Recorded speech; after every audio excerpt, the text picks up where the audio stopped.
தேடிச் சோறு நிதம் பல சின்னஞ்சிறு கதைகள் பேசி மனம் வாடி துன்பம் மிக உடன்று பிறர் வாட பல செயல்கள் செய்து நரை கூடி கிழப்பருவம் எய்தி கொடுங்குச்சுக்கு இறை என பின்மாயும் பல வேடிக்கை மனிதரை போலே நானும் வீழ்வேன் என்று நினைத்தாயோ, என்னை சுடர்மிகும் அறிவுடன் படைத்து விட்டாய், வல்லமை தாராயோ இம்மாநிலம் பணர வாழ்வதற்கு என்னும் மகாகவி பாரதியின் இறை வணக்கத்தை முன்வைத்து உங்கள் அத்துணை பேரையும் இந்த பரதநாட்டிய அரங்கேற்ற விழாவிற்கு வருக வருக என்று வரவேற்கின்றேன். இந்த கோயில் பேர் என்னங்க? உத்திர கோசமங்கை கோவில் இல்லைங்களா? உத்திர கோசமங்கை அப்படின்ற இந்த பேர் வர காரணம் என்ன அப்படின்னா, உத்திரன், கோசம், மங்கை.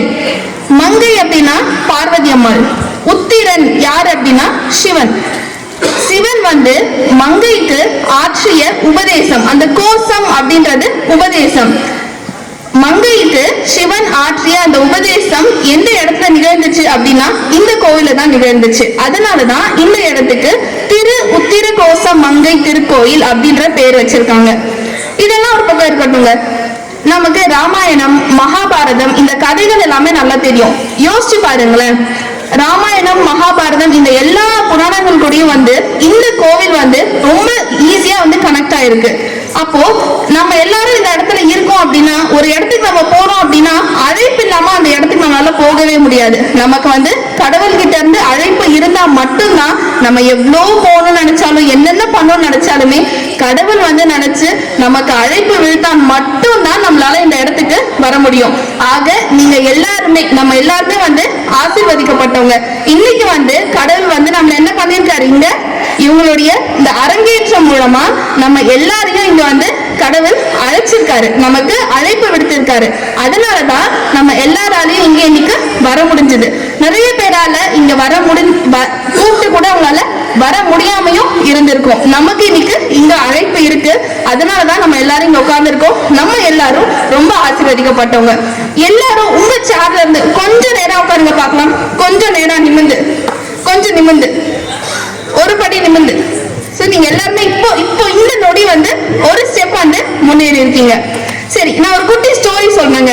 இந்த உத்திர கோசம் மங்கை இந்த கோவிலுக்கு நிறைய வரலாறு, நிறைய கதைகள் இருக்கு. நான் ஒரு சின்ன கதை சொல்றேன். ஒரு நாள் என்ன ஆகுது அப்படின்னா, சிவன் பார்வதிக்கு உபதேசம் வழங்கிட்டு இருக்காரு. அப்ப பார்வதி அம்மாவுக்கு அது கேட்க இஷ்டம் இல்ல போல இருக்கு. அவங்க ஏதோ ஒரு சிந்தனையில வேற எங்கேயோ பார்த்துட்டு இருந்திருக்காங்க. சிவன் அதை கவனிக்கவே இல்லை. கவனிக்காம இவர் பாட்டுக்கு உபதேசம் கொடுத்துட்டே இருக்காரு. எதிர்ச்சியா அந்த பக்கம் திரும்பி பார்த்தா பார்வதி அம்மாள் எங்கேயோ வேடிக்கை பார்த்துட்டு வேற எங்கேயோ சிந்தனையில உட்கார்ந்து இருக்காங்க. பார்த்தோன்னே சிவனுக்கு ரொம்ப கோவம் வந்துருச்சு. கோவம் என்ன பண்ணாரு, சாபம் கொடுத்துட்டாரு. யாருக்கு? பார்வதி அம்மாளுக்கு சாபம் கொடுத்துட்டாரு. என்ன அப்படின்னா, நீ நான் பேசுறத விருப்பம் இல்லாம கேட்காம இருந்த இல்லையா, அதனால உனக்கு என்ன சாபம் அப்படின்னா, நீ ஒரு மீனவ குலத்துல போயிட்டு ஒரு பெண்ணா பிறக்கணும் அப்படின்னு சொல்லிட்டு சாபத்தை கொடுத்துருக்காரு. அதுக்கு முன்னாடி சிவன் என்ன சொல்றாரு அப்படின்னா, விருப்பம் இல்லாமல் நீ எதை வேண்டுமானாலும் செய்யலாம், எதை வேண்டுமானாலும் கேட்கலாம், எதை வேண்டுமானாலும் பார்க்கலாம். நீ தனியாக இருக்கும்போது நீ எதை வேணா பாரு, எதை வேணா கேளு, என்ன வேணா பண்ணிக்கோ. ஆனா ஒருத்தவங்க உபதேசம் கொடுத்துட்டு இருக்காங்க, உனக்காக சொற்பொழிவு ஆற்றிட்டு இருக்காங்க அப்படின்னா உனக்கு விருப்பம் இல்லையா, அந்த இடத்துல இருக்காத. எனக்கு விருப்பம் இல்லை அப்படின்னு சொல்லிட்டு என்ன பண்ண, அந்த இடத்துல இருந்து போயிடு. ஆனா நீ விருப்பமே இல்லாம அவங்க சொன்ன அந்த பேச்சை கேட்டுட்டு நீ உட்கார்ந்துட்டே இருக்கிறது யாருக்கு அவமரியாதை? சொற்பொழிவு பண்ணிட்டு இருக்காங்க இல்லையா, உபதேசம் பண்ணிட்டு இருக்காங்க இல்லையா, அவங்களுக்கு தான் அவமரியாதை. அதனால உனக்கு விருப்பம் இல்லை அப்படின்னா, ஒருத்தவங்க பேசிட்டு இருக்கும்போது உனக்கு விருப்பம் இல்லைன்னா ஏச்சு போயிடணும். இந்த மாதிரி விருப்பம் இல்லாம உட்கார்ந்துட்டு இருக்கிறது தப்புன்னு சொல்லிட்டு என்ன சாபம் கொடுக்கிறாரு, ஒரு மீனவ குலத்துல ஒரு பெண்ணா பிறக்கணும்னு சொல்லிடுறாரு. இவங்களுக்கு பொறுக்கலை. இவங்க என்ன சொல்றாங்க, பரவாயில்ல, நான் மீனவ குலத்துல பெண்ணா பிறக்கிறேன், ஆனா என்னால உங்களை விட்டு பிரிஞ்சு இருக்கவே முடியாது, நீங்களும் என் கூட வந்துருங்க அப்படின்னு சொல்றாங்க. உடனே சிவன் ஆமா பார்வதி, நானும் ஏதோ கோபத்துல சொல்லிட்டேன், ஆனா என்னாலையும் ஒண்ணு பிரிஞ்சு இருக்க முடியாது அப்படின்னு சொல்றாரு. இந்த மாதிரி இந்த பேச்சுவார்த்தை போயிட்டே இருக்கும்போது இவங்களுக்குள்ள இந்த சண்டை வந்துருச்சு இல்லையா. அப்ப விநாயகரும் முருகப்பெருமாளும் ஓடி வராங்க. நீங்க இந்த மாதிரி உபதேசம் பண்றீங்கன்றதால தானே இந்த தேவையில்லாத பிரச்சனைகள்லாம் வருது. சரி, இனிமே இந்த நூல் குறிப்புலாம் இருந்தா தானே நீங்க பண்ணுவீங்கன்னு சொல்லிட்டு அந்த ஞான நூல் எல்லாத்தையும் என்ன பண்றாங்க, விநாயகர் முருகப்பெருமானும் எடுத்து கடல்ல வீசிடுறாங்க. இன்னும் சிவனுக்கு பயங்கர கோவம் வந்துருச்சு. உடனே விநாயகருக்கு சாபம் கொடுக்க முடியுமா? கொடுக்க முடியுமா சொல்லுங்க? விநாயகருக்கு சாபம் கொடுத்தோம் அப்படின்னா திரும்ப யாருக்கு ரிட்டர்ன் ஆயிடும்? சிவனுக்கே ரிட்டர்ன் ஆயிடும். அதனால விநாயகருக்கு கொடுக்க முடியாது. அடுத்ததான் வந்து முருகப்பெருமானுக்கு, அவருக்கும் வந்து ஒரு சாபம் கொடுத்துருக்காரு. நீ வந்து ஒரு வீட்டுல வந்து ஊமை பையனா வந்து நீ வந்து பிறக்கணும் அப்படின்னு சொல்லி அவருக்கும் சாபம் கொடுத்துருக்காரு. இவங்க 2 பேரும் உள்ள வரத்துக்கு காரணம் யாரா இருக்காங்கன்னா, சிவன் கோயில்ல, நீங்க எல்லாரும் சிவன் கோயில் போயிருப்பீங்க, இப்பயும் நம்ம சிவன் கோயில்ல தான் இருக்கோம். சிவனுக்கு எதாப்புல யார் இருப்பாங்க? யாரை பார்த்துட்டு நம்ம சிவனை பார்க்க முடியும்? நந்தி. நந்தி பகவானை பார்த்துட்டு தான் உள்ள வர முடியும் இல்லையா? சோ சிவன் சொல்றாரு, நானும் பார்வதியமான பேசிட்டு இருக்கும்போது நீ ஏன் எங்களை கேட்காம விநாயகரையும் முருகப்பெருமானையும் உள்ள அமைச்சுன்னு சொல்லிட்டு நந்தி மேல அவருக்கு பயங்கர கோவம். நீ வந்து அந்த கடல்ல வந்து ஒரு மீனா நீ போய் பிறக்கணும் அப்படின்னு சொல்லிட்டு அவருக்கும் சாபம் கொடுத்துட்டாரு.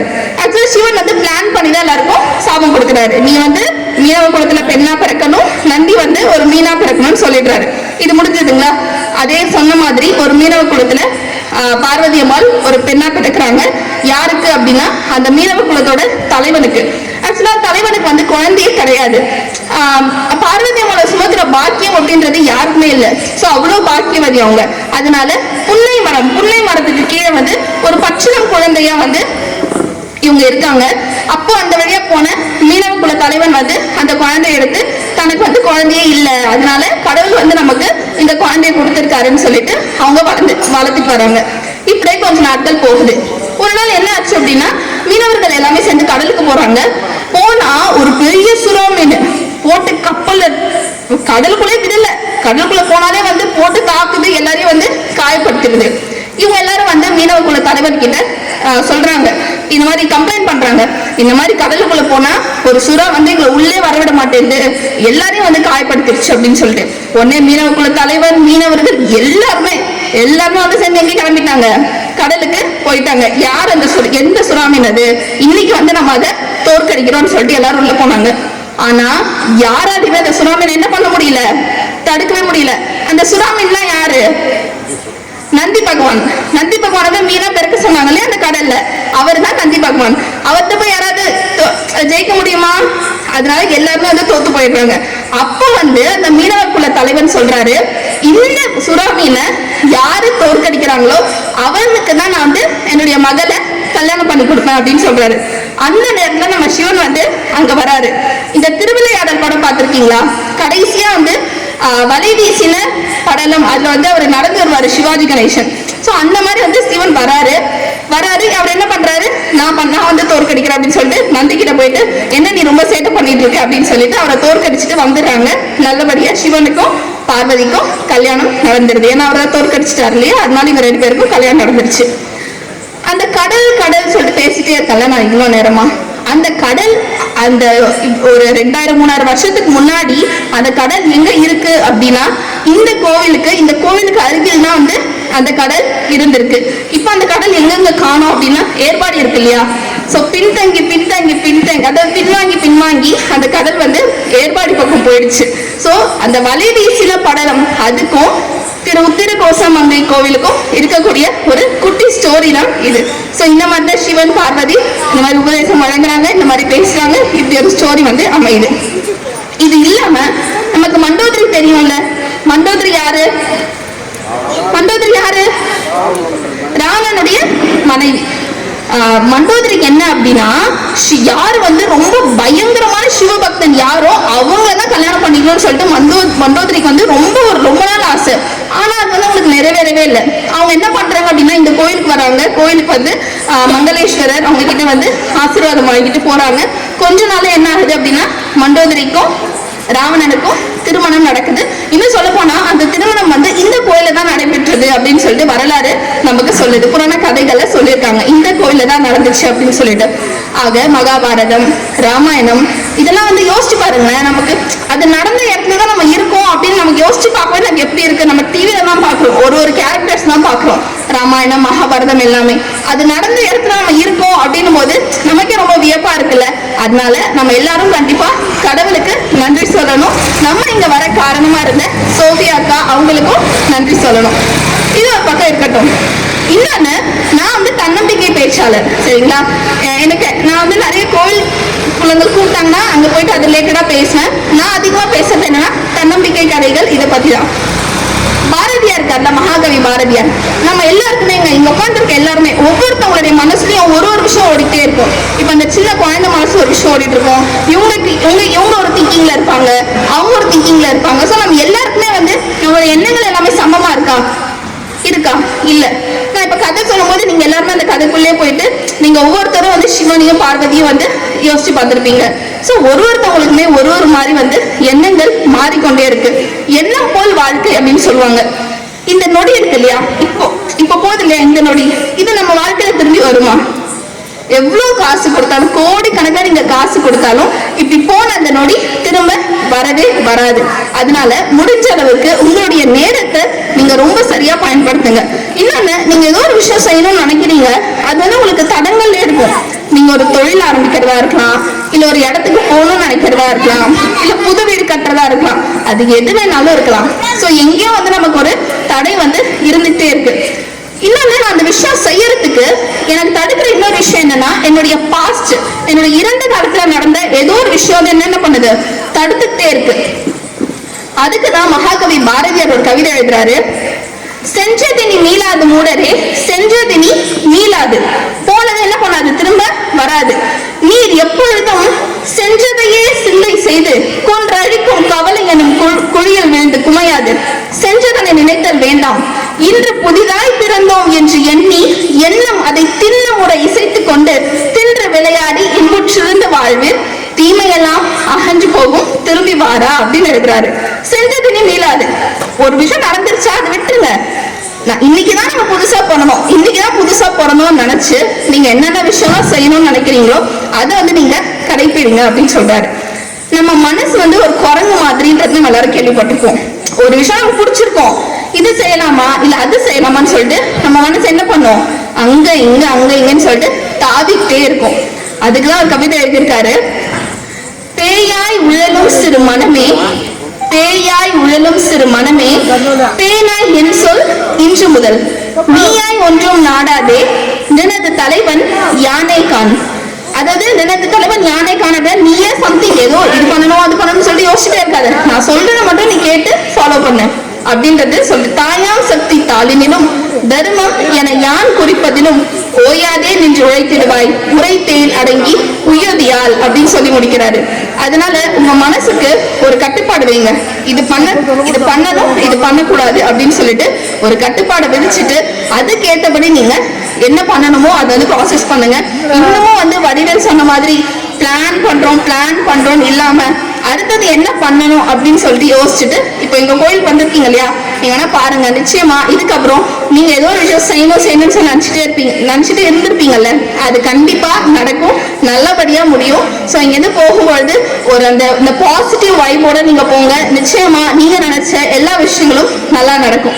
கடைசியா ஒரே ஒரு கவிதை சொல்லி நான் முடிச்சுக்கிறேன். எப்போல்லாம் உங்களுக்கு ரொம்ப கஷ்டமா இருக்கும், ஏதோ சம்திங் யோசிச்சுட்டே இருக்கும்போது நான் சொல்ற இந்த வாக்கியத்தை நல்லா மனசுல எழுதிக்கோங்க. முடிஞ்சா இப்ப கூட நீங்க மனசுல சொல்லி பாருங்க. மனதில் உறுதி வேண்டும், மனதில் உறுதி வேண்டும், வாக்கினிலே இனிமை வேண்டும், வாக்கினிலே இனிமை வேண்டும், நினைவு நல்லது வேண்டும். நல்ல நினைவு இருக்கணும் எப்பயுமே. நம்ம அவங்களுக்கு தீங்கு செய்யணும் இவங்களுக்கு தீங்கு செய்யணும்னு யோசிக்கவே கூடாது. நம்ம நினைக்கிறது நல்லதா நினைச்சோம் அப்படின்னா நடக்கிறதும் நல்லதாவே நடக்கும். சோ மனதில் உறுதி வேண்டும், வாக்கினிலே இனிமை வேண்டும், நினைவு நல்லது வேண்டும், நெருங்கிய பொருள் கைப்பட வேண்டும், கைவசமாவது விரைவில் வேண்டும், தனமும் இன்பமும் வேண்டும், இத்தரணியிலே பெருமை வேண்டும், கண் திறந்திட வேண்டும், காரியத்தில் உறுதி வேண்டும், மண் பயனுற வேண்டும், வானகம் இங்கு தென்பட வேண்டும், உண்மை நின்றிட வேண்டும். இதுல நீங்க ரொம்ப ரொம்ப எடுத்துக்காட்டு என்ன தெரியுமா, மனதில் உறுதி வேண்டும். எப்பயுமே உறுதியா இருங்க, கன்ஃபியூஸ் பண்ணிக்காதீங்க. ஒரு விஷயத்தை நீங்க ஸ்ட்ராங்கா நில்லுங்க, மனதில் உறுதி வேண்டும். அடுத்தது கனவு மெய்ப்பட வேண்டும்.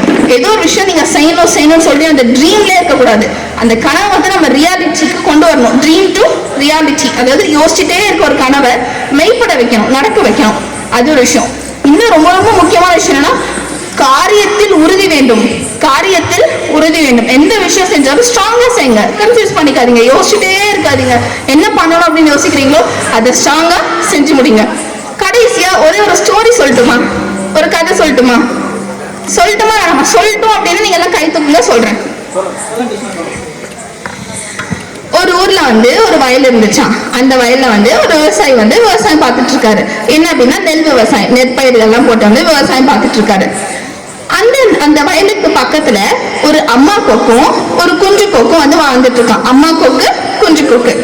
அந்த அம்மா கொக்கு அந்த குஞ்சு கொக்கு கிட்ட சொல்லுமா, அதெல்லாம் பறக்க முடியாது இல்லையா, இப்பதான் பிறந்திருக்கு, அதனால நான் உனக்காக போயிட்டு சாப்பாடு தேடி எடுத்துட்டு வரேன். அது வரைக்கும் நீ என்ன பண்ணணும்னா அமைதியா எங்கேயும் போகாம இந்த விவசாயி என்ன பேசுறான் அப்படின்றத மட்டும் கேட்டு வச்சுட்டு எனக்கு சொல்லு அப்படின்னு சொல்லிட்டு அம்மா கொக்கு போயிடுச்சான் சாப்பாடு தேட. இந்த குஞ்சு கொக்கு என்ன பண்ணுது, அந்த விவசாயி என்ன பேசுறான் என்ன பண்றான்றத பாக்குது. அம்மா கொக்கு வந்தோடனே அந்த குஞ்சு கொக்கு சொல்லுது, அம்மா விவசாயி சொன்னா நெற்பயிர் எல்லாமே அறுவடை பண்றதுக்கு தயாராயிடுச்சு, நம்ம அறுவடை பண்ணிடணும் அப்படின்னு சொன்னாமா. அது மட்டும் இல்லாம அறுவடை பண்றது அவனால தனியா பண்ண முடியாதான், அதனால ஊர் மக்கள் எல்லாரையும் கூப்பிட போறேன் உதவிக்கு அப்படின்னு சொன்னாமான்னு சொல்லிச்சான். உடனே அம்மா கொக்கு சொல்லிச்சான், அப்படியே சொன்னா சரி ஓகே, அப்பா அறுவடை பண்ண மாட்டா, நம்ம இங்கே இருக்கலாம் அப்படின்னு சொல்லிடுச்சான். இதே மாதிரி அடுத்த நாள் அந்த அம்மா கொக்கு உணவை தேடி போகுது. அடுத்த நாள் அந்த விவசாயி பேசுறத இந்த குஞ்சு கொக்கு கேக்குது. என்ன அப்படின்னா, இந்த ஊர் மக்கள் எல்லாம் நம்பி இருந்தேன், யாருமே அறுவடை பண்றதுக்கு வரல, அடுத்த நாள் நான் என்ன பண்ண போறேன், என்னுடைய தம்பியை கூப்பிட போறேன் அறுவடை பண்றதுக்கு அப்படின்னு சொன்னான். உடனே சொன்னான் அந்த விவசாயி. இதை அந்த குஞ்சு கொக்கு அம்மா கிட்ட சொல்லுது, அம்மா ஊர் மக்களை நம்பி இருந்தானா யாருமே வரலையா, அதனால அடுத்தது அவன் தம்பியை ஊர்ல இருந்து வர சொல்லியிருக்காமா அறுவடை பண்றதுக்கு அப்படின்னு சொல்லிச்சான். உடனே அம்மா கொக்கு சொல்லிச்சான், அப்படியா சொன்னா, அப்போ அவன் நாளைக்கும் அறுவடை பண்ண மாட்டான் அப்படின்னு சொன்னாங்க. அடுத்த நாள் அதே மாதிரி அம்மா கொக்கு சாப்பாடு தேட போகுது. அப்புறம் விவசாயி பேசினா, சே இவ்வளவு நாள் ஊர் மக்கள் வருவாங்க, என் தம்பி வருவான், என் அண்ணன் வருவான்னு சொல்லிட்டு நான் என் வேலையை பார்க்காம தள்ளி போட்டேன். இப்போ நெற்பயிர் இதுக்கு மாதிரியே நான் அறுவடை பண்ணல அப்படின்னா வீணாயிரும், ரொம்ப முத்தி போயிடும், நாளைக்கு நானே வயல்ல இறங்கி என்ன பண்ணிடணும், அறுவடை பண்ணிடணும்னு சொல்லிட்டு அவன் முடிவு பண்ணிட்டான். இது இந்த குஞ்சு கொக்கு போயிட்டு அம்மா கொக்கிட்ட சொல்லுது. உடனே அம்மா கொக்கு சொல்லிச்சான், அப்படியா சொன்னா, அப்ப உடனே இப்ப நம்ம இந்த இடத்த விட்டு கிளம்பிடணும் அப்படின்னு சொல்லிட்டாங்கன்னா அடுத்த நாள் அந்த விவசாயம் என்ன பண்ணான், அறுவடை பண்ணிட்டான். இதுல இருந்து நம்ம என்ன தெரிஞ்சுக்கணும் அப்படின்னா, நம்ம ஏதோ ஒரு விஷயம் பண்ணணும்னு நினைக்கிறோம், நம்ம என்ன பண்றோம்னா இவங்க உதவி செய்வாங்களா, நமக்கு அவங்க ஒரு உதவி செய்வாங்களா, இவங்க ஒரு வாய்ப்பு கொடுப்பாங்களா அப்படின்னு சொல்லிட்டு மற்றவங்களையே நம்ம யோசிச்சு உட்கார்ந்துட்டே இருந்தோம்னு வச்சுக்கோங்களேன், உட்கார்ந்த இடத்துல உட்கார்ந்துட்டே இருக்க வேண்டியதுதான். அதனால ஏதோ ஒரு விஷயம் செய்யணும்னு நினைக்கிறீங்கன்னா அவங்க ஹெல்ப் பண்ணுவாங்க, இவங்க ஹெல்ப் பண்ணுவாங்க, இவங்க வருவாங்கன்னு யோசிக்காம உங்களால முடிஞ்ச அளவுக்கு நீங்க அந்த விஷயத்தை செய்ய முற்படுங்க. அப்படி செஞ்சீங்க அப்படின்னா நிச்சயமா உங்க வாழ்க்கையில நீங்க தான் வெற்றி அடைவீங்க. ஊக்குவிக்க ஆள் இருந்தால் ஊக்குவிப்போம் தேக்க வைப்போம் அப்படின்னு சொல்லிட்டு வாலி சொல்லியிருக்காரு. என்ன அப்படின்னா, உங்களுக்கு பின்னாடி மோட்டிவேட் பண்றதுக்கு ஒருத்தவங்க இருந்துகிட்டே இருந்தாங்க அப்படின்னா நிச்சயமா இந்த ஊக்குவிக்கிறாங்க இல்லையா, ஊக்குப்பின்னு அதை வைக்கிறவங்க கூட தேக்க வைப்பானா. அப்ப அந்த மோட்டிவேஷனுக்கு எவ்வளவு பவர் இருக்கு பாருங்க. சோ நீங்க எவ்வளவுக்கு எவ்வளவு உங்களால முடிஞ்சா மோட்டிவேட் பண்ணுங்க. ரொம்ப ரொம்ப முக்கியமான விஷயம் ஒன்று சொல்லுங்க, இதை நல்லா மைண்ட்ல போட்டுக்கோங்க. உங்களால முடிஞ்ச அளவுக்கு மற்றவங்களுக்கு நல்லது செய்யுங்க, முடிஞ்சா நல்லது செய்யுங்க. என்னால முடியாதுங்கன்னா விட்டுருங்க, நீங்க நல்லது செய்ய வேண்டாம். நல்லது செய்றீங்களே இல்லையோ மற்றவங்களுக்கு கெட்டது செய்யாதீங்க, கெட்டது நினைக்காதீங்க. முடிஞ்ச அளவுக்கு மோட்டிவேட் பண்ணுங்க. முடியலையா அதோட ஸ்டாப் பண்ணிக்கோங்க. அதனால எவ்வளவு விஷயம் செய்ய முடியுமோ அதை மேற்கொண்டு செஞ்சுட்டே இருங்க. இன்னொரு விஷயம் இப்போ நடந்ததை பார்த்து நான் சொல்லி ஆகணும். நம்ம வாழ்க்கையில டிஸ்ட்ராக்ஷன் அப்படின்ற ஒரு டேர்ம் நம்ம நிறைய கேள்விப்பட்டிருக்கோம். டிஸ்ட்ராக்ஷன் அப்படின்னா கவன சிதறல். இப்போ அவர் சார் உங்க எல்லாருக்கும் பிஸ்கெட் கொடுத்தாரு, டீ கொடுத்தாரு, உங்களுடைய கவனம் நொடியில என்ன ஆயிடுச்சு, உங்ககிட்ட டீ வந்துச்சோ இல்லையோ, உங்ககிட்ட பிஸ்கெட் வந்துச்சோ இல்லையோ, நொடியில உங்க கண்ணெல்லாம் எங்க போச்சு. அரை மணி நேரமா நான் இங்க பேசிட்டு இருக்கேன், என் கதையெல்லாம் கேட்டீங்க, எல்லாம் கேட்டுட்டு அவர் காஃபியோ பிஸ்கெட்டோ கொண்டு வந்தோடனே இப்படி நொடியில உங்க கவனம் என்ன ஆயிடுச்சு, சிதறி போச்சு. இது இந்த இடத்துல சிதறனா பரவாயில்லைங்க, இந்த கவனச்சிதறல் நம்ம வாழ்க்கையில ரொம்ப ரொம்ப முக்கியமா நம்ம இருக்க வேண்டிய இடத்துல இந்த மாதிரி கவனச்சிதறல்கள் வரக்கூடாது. இன்னொன்னு, எப்பயுமே நீங்க எங்க போனீங்கனாலும் சிவன் சொன்ன மாதிரிதான், ஒருத்தவங்க உபதேசம் பண்ணும் பொழுது விருப்பம் இருந்தா கேளுங்க, விருப்பம் இல்லை நம்ம என்ன பண்ணணும், விருப்பம் இல்லைன்னு சொல்லிட்டு போயிடணும். இன்னொன்னு கவனச்சிதறல். சரி, ரெண்டு விஷயம் ரொம்ப முக்கியமான விஷயம் நான் இன்னைக்கு சொல்லியிருக்கேன், இதனால மனசுல போட்டுக்கோங்க. அதுக்கப்புறம் பாரதியாருடைய கவிதைகள்ல இருந்து 2 வரி சொல்லியிருக்கேன். என்னென்ன நல்ல ஞாபகம் சொல்லியிருக்கேன், சொல்லுங்க. மனதில் உறுதி வேண்டும் சொன்னா, அதுக்கப்புறம் காரியத்தில் உறுதி வேண்டும், கனவு மெய்ப்பட வேண்டும். இதெல்லாம் நல்லா மனசுல ஞாபகம் வச்சுக்கோங்க. வீட்டுக்கு போய் ஃபாலோ பண்ணுங்க. இங்க எல்லாரும் வந்து கடவுள் வந்து உங்க எல்லாரையும் இங்க அழைச்சிருக்காரு. அவருக்கு நல்லபடியா நன்றி சொல்லிட்டு நாளைக்கு போயிட்டு உங்களுடைய வேலையை ரொம்ப ஃபாஸ்டா செய்யுங்க. நிச்சயமா வாழ்க்கையில ஒரு படி நிச்சயமா முன்னேறுவீங்க. நன்றி, வணக்கம்.